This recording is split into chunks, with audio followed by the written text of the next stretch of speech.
नमस्कार दोस्तों, स्वागत है आपका मेरे चैनल गुरु अमृत कहानियाँ पर। तो आज हम सुनेंगे एक नई कहानी। एक समय की बात है, किसी नगर में एक सेठ और सेठानी रहते थे। उनके कोई संतान नहीं थी। भगवान की दया से उनके घर में किसी चीज की कोई कमी नहीं थी।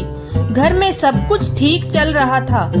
सेठ सेठानी को बहुत प्यार करता था और उसका ध्यान रखता था। सेठानी भगवान विष्णु की अटूट भक्त थी। रोज उनकी पूजा करती थी, उन्हें भोग लगाती थी। उसके बाद ही खुद भोजन करती थी। सेठ को सेठानी का दिन रात पूजा करना बिल्कुल पसंद नहीं था। धीरे धीरे सेठ को सेठानी पर गुस्सा आने लगा और संतान न होने के कारण वह बहुत दुखी रहने लगा था। एक दिन नाराज होकर और क्रोध में आकर वह सेठानी से झगड़ा करने लगा और क्रोध में आकर सेठानी को घर से निकाल दिया।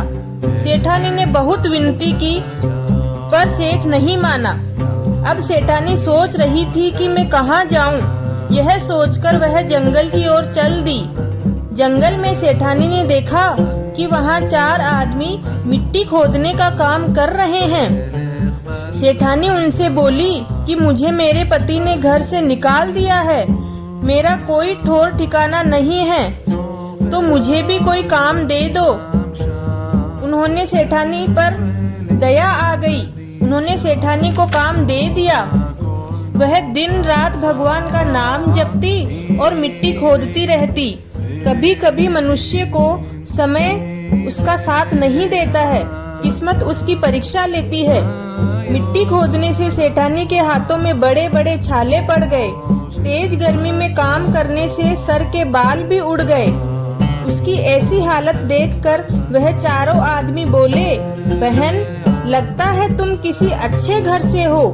तुम्हें बाहर का काम करने की आदत नहीं है। तुम यह रहने दो, तुम हमारे साथ हमारे घर चलो और हमारे घर का काम किया करो। और वह 4 उसे अपने घर ले गए। वह 4 अकेले रहते थे। खाना बनाना तो उन्हें आता ही नहीं था। वह हर रोज 4 मुट्ठी भर अनाज लाते और बिना पकाए ही उसे खा लेते। सेठानी ने देखा तो उसे बहुत दुख हुआ। उसने कहा, भैया, कल से 8 मुट्ठी अनाज लाना। और उन 4 ने सोचा कि शायद यह ज्यादा खाती होगी, इसलिए ज्यादा अनाज मांग रही है। अगले दिन वह 8 मुट्ठी अनाज ले आए। अगले दिन सेठानी ने बढ़िया बढ़िया भोजन बनाया। अपने नियम के अनुसार भगवान विष्णु को भोग लगाया, फिर सभी को खाने के लिए दिया।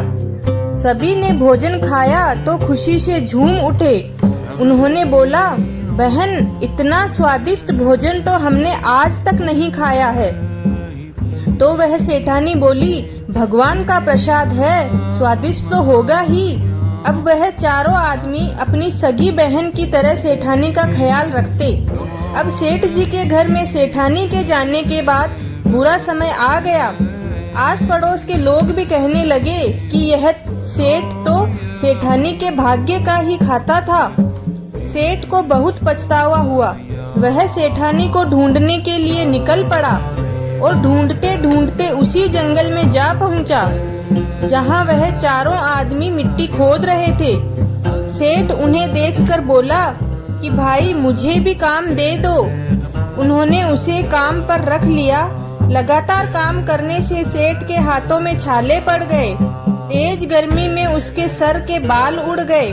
सेठ जी की ऐसी हालत देखकर वो 4 उसे अपने घर ले गए।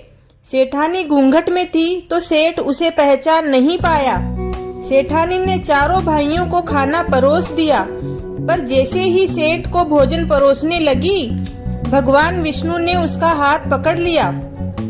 सेठानी बड़ी हैरान हो गई।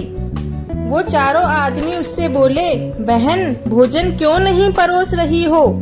तो सेठानी बोली, मैं कुछ नहीं कर रही, भगवान विष्णु ने मेरा हाथ पकड़ रखा है। वह इस आदमी को भोजन न परोसने के लिए कह रहे हैं। भाई बोले, हमें भी भगवान के दर्शन कराओ। तब सेठानी ने भगवान विष्णु से प्रार्थना की।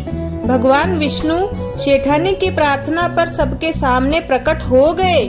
सभी ने नारायण के दर्शन किए। अब सेठ सेठानी को पहचान गया था। अब सेठ ने भगवान विष्णु से क्षमा मांगी। अब सेठ ने सेठानी को घर चलने के लिए विनती की। भाइयों ने खूब सारा धन देकर अपनी बहन को विदा किया। सेठ भी सेठानी के साथ मिलकर भगवान विष्णु की पूजा करने लगा। उनका घर पहले की तरह धन धान्य से भर गया। कुछ महीनों बाद उनके घर में पुत्र रत्न की प्राप्ति हुई। इस तरह भगवान विष्णु ने सेठानी की किस्मत के सारे दुख हर लिए